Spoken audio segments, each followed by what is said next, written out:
LG그룹은 지난해 글로벌 경기 침체와 가전 수요 둔화 등 대내외적 불확실성이 지속한 속에도 전장, 배터리 등 B2B 사업들이 역대 최대 실적을 기록하며 새로운 성장 가능성을 엿봤습니다.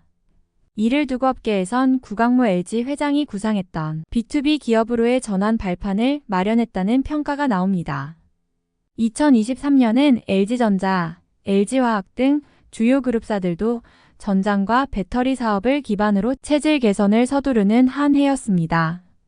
구 회장은 취임 이래 줄곧 그룹 체질 개선을 위해 B2B 사업 전환을 강조해 왔습니다. B2B 사업은 B2C 사업들과 비교해 상대적으로 경기 침체 영향을 덜 받고 장기 고객사 확보에 성공하면 안정적인 사업 전개와 수익을 지속할 수 있기 때문입니다. 구 회장이 2018년 취임 직후 대표 유망 B2B 사업인 전장과 배터리에 집중했던 것도 바로 이 때문입니다. 구 회장의 이 같은 전략은 올해 전장과 배터리가 역대 최대 성과를 기록하면서 빛을 보기 시작했습니다. LG전자에서 전장 사업을 담당하는 VS 사업본부는 지난해 3분기까지 연결 기준 누적 매출 7조 1,545억 원을 기록했습니다. 증권가에서는 작년 4분기 VS 사업부의 매출을 약 2조 5천억 원 이상으로 예상하는 등 역대 최초로 연간 매출 10조 원을 돌파할 것으로 전망하고 있습니다. 특히 VS 사업부는 지난해 3분기에만 1,349억 원의 영업이익을 기록했는데 이 같은 분위기를 이어간다면 역대 최대 연간 영업이익을 기록했던 2022년을 뛰어넘을 가능성도 높습니다.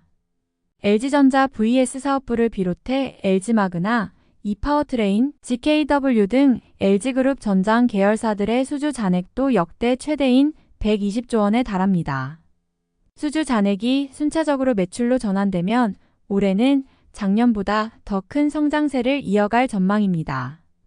배터리 사업을 담당하는 LG에너지솔루션도 역대 최대 실적을 기록하며 그룹의 주요 수익원으로 자리를 잡았습니다.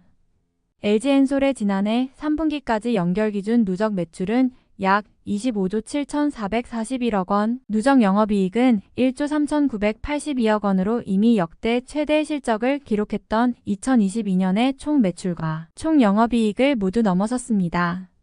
특히 지난해 3분기까지 LG그룹의 11개 상장 계열사 중 LG화학, LG생활건강, LG디스플레이 등 8곳이 2022년 같은 기간 대비 수익성이 하락하거나 적자 폭이 증가한 것을 고려하면 LG엔솔의 성과는 더욱 도드라집니다.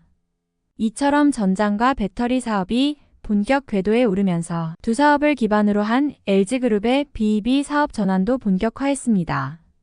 먼저 LG전자는 지난해 5월 국내에 전기차 충전기 생산을 시작하며 본격적으로 전기차 충전 시장에 뛰어들었습니다. 올해는 북미 시장 진출을 노리고 있으며 지난해 12월 미국의 대표적인 안전시험 인증 기관인 UL 인증을 획득하며 충전기 안정성과 기술력을 입증하기도 했습니다. 이 밖에 LG전자는 기존 주력인 가전, TV 등에도 B2B 사업 고객사 확대를 위한 라인업 확장에도 집중했습니다. 지난해 다양한 전자 관련 박람회에서 시스템, 에어컨, 공조 시스템, 빌트인 가전 등을 선보인 것도 이 때문입니다. 이를 통해 LG전자는 오는 2230년까지 전체 매출 중 B2B 관련 매출을 약 40%까지 끌어올린다는 방침입니다. 또 다른 그룹의 주력사인 LG화학은 탈석 유화학을 기조로 배터리, 양극재 등 전지 사업에 집중했습니다. LG화학은 지난해 5월 글로벌 톱 종합 전지 소재 회사로 도약한다는 비전과 함께 전지 소재 매출을 2022년 4조 7천억 원에서 2030년 30조 원으로 6배 키우겠다는 목표를 제시했습니다. 이 같은 매출 목표는 LG화학이 2022년 2월 인베스터데이에서 제시한 21조 원보다 9조 원 상향한 수치입니다. 성과도 있었습니다.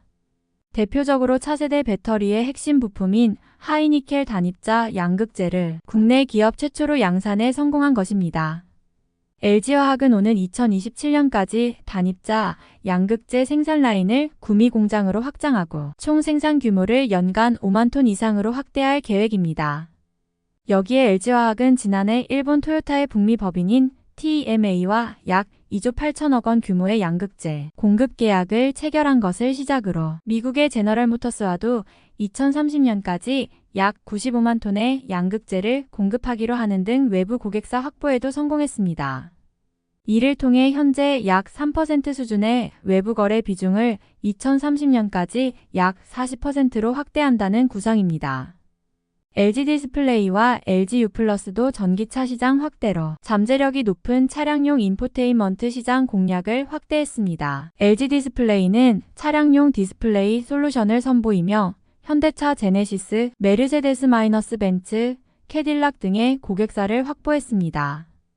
LG 디스플레이는 올해 차세대 차량용 OLED 제품을 확대하는 등 프리미엄 전략으로 수익성 확보에도 집중할 계획입니다.